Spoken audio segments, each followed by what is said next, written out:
Hi, Cameron here with some handy troubleshooting tips for the LG LT1000 filter.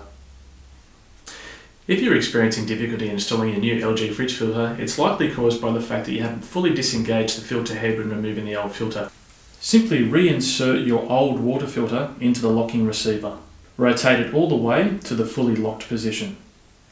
Rotate the filter all the way back to the open release position as far as it will go, ensuring that you are pushing the cartridge into the receiver with medium force as you do.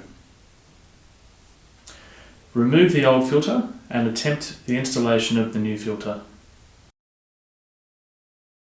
If this solution does not work, it is possible that excessive water pressure is preventing the head from fully engaging. To remedy this, simply turn off your water source and allow some water to come out of the dispenser, easing the pressure on the line. Then try reinserting the filter and see if that fixes the issue. If it does not, please give one of our friendly team a call today.